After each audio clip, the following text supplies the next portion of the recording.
আসসালামু আলাইকুম। আশা করি সবাই ভালো আছেন।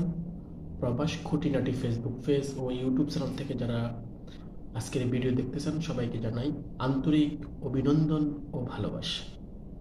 আজকে আপনাদের সাথে গুরুত্বপূর্ণ বিষয় নিয়ে আলোচনা করব। আমাদের সাথেই থাকবেন, ভিডিওটা স্কিপ করবেন না। স্কিপ করলে হয়তো গুরুত্বপূর্ণ কোনো তথ্য আপনি মিস করতে পারবেন। আমরা জানি আপনারা অপেক্ষা করে আছেন যে বাংলাদেশ থেকে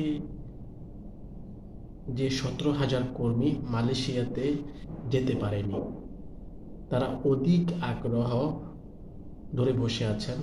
সাথে বিভিন্ন সংবাদ গণমাধ্যম দেখছেন ও ঘাঁটছেন, দেখার চেষ্টা করছেন, জানার চেষ্টা করছেন কবে থেকে আপনারা মালয়েশিয়া যেতে পারবেন।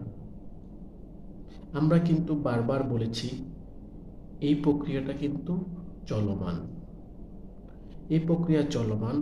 এর একটা আপডেট আজকে আপনাদের দিতে চাচ্ছি।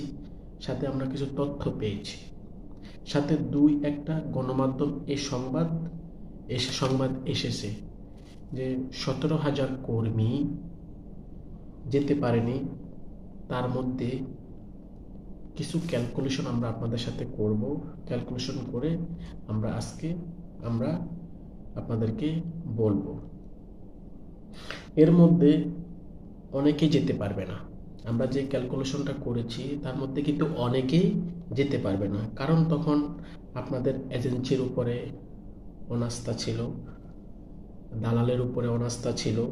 সাথে মালয়েশিয়া সরকার যে সময়টা বাংলাদেশ সরকারকে বেঁধে দিয়েছিল যে শ্রমিক পাঠানোর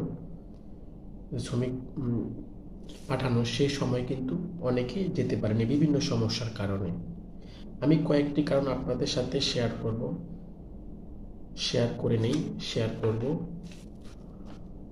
প্রথম সমস্যাটা হচ্ছে সময়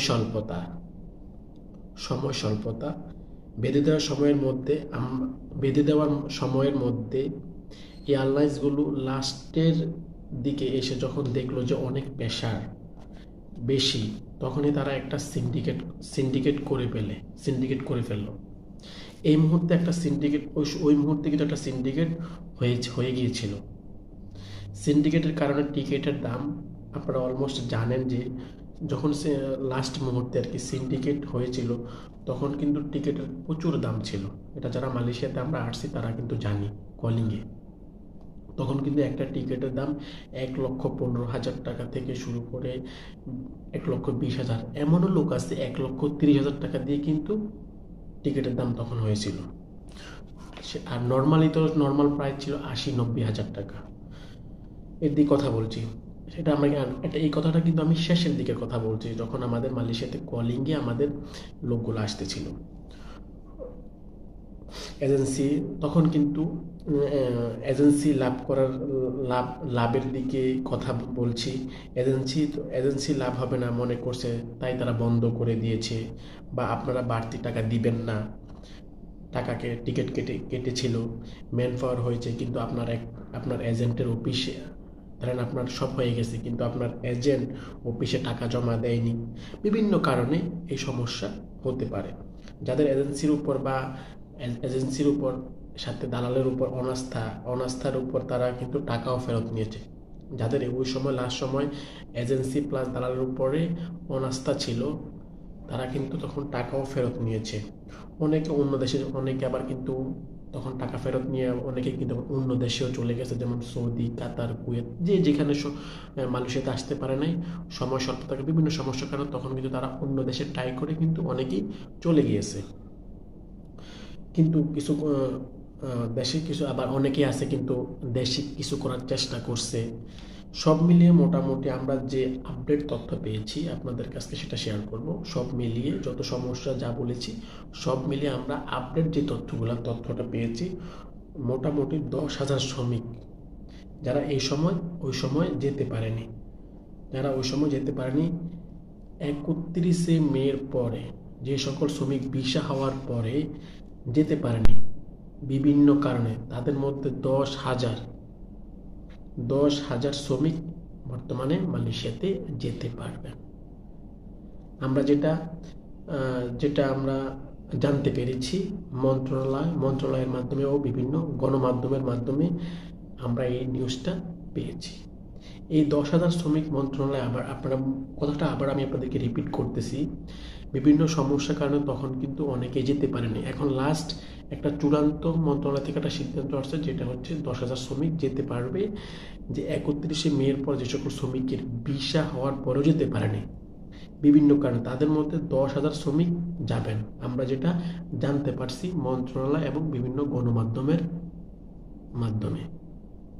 তো মন্ত্রণালয় আবার এটা কি করছে, 10,000 শ্রমিককে আবার দুই ভাগে ভাগ করছে। সেটা হচ্ছে দুই ভাগে যেটা হচ্ছে সেটা হচ্ছে যাদের ম্যান পাওয়ার হয়েছে, ভিসা হয়েছে, ভিসা হয়েছে, টিকিট হয়েছে, সকল কার্যক্রম টোটালি শেষ, তারা কিন্তু প্রথম ধাপে যাবেন।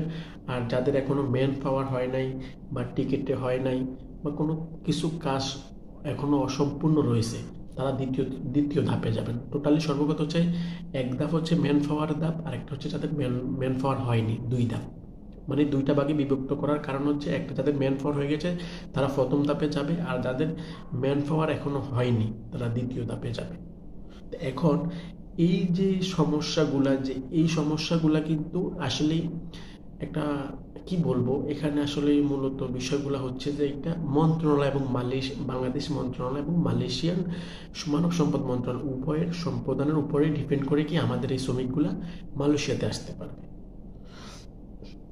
পারবে। তো আজকে যারা অধিক আগ্রহ করে অধিক সময় নিয়ে বসে আছেন যে কবে আপনার কপাল খুলবে, কবে মালয়েশিয়াতে আপনি আসতে পারবেন, সেই 10,000 শ্রমিকের মধ্যে আপনিও কিন্তু একজন। আপনাদের জন্য একটা যেটা খুশির সংবাদ সেটা হচ্ছে আপনারা অবশ্যই আসতে পারবেন। তবে আরেকটু ধৈর্য ধরতে হবে। অলরেডি যখন মন্ত্রণালয় একটা সিদ্ধান্ত দিয়েই দিয়েছে আমাদেরকে, গণমাধ্যমে যেটা প্রকাশ করেছে, তার মানে আপনারা আসতে পারবেন। একটু ধৈর্য ধরেন। আপনি যে এজেন্টের যে অফিসের সাথে কথা বলেছেন তাদের সাথে একটু কন্ট্যাক্ট করেন, তাদের সাথে একটু যোগাযোগ বাড়ান যে আমি কবে কখন থেকে মালয়েশিয়া যেতে পারবো, তাদের সাথে কন্টিনিউ যোগাযোগ করে আপনি আপনি আসতে পারবেন। তো আবারও যদি এই বিষয়ে যদি কোনো আপডেট, নতুন কোনো তথ্য আসে, আমরা অবশ্যই আপনাদেরকে জানাবো।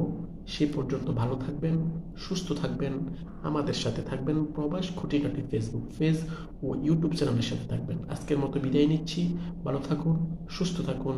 আসসালামু আলাইকুম ওয়া রাহমাতুল্লাহি ওয়া বারাকাতুহু।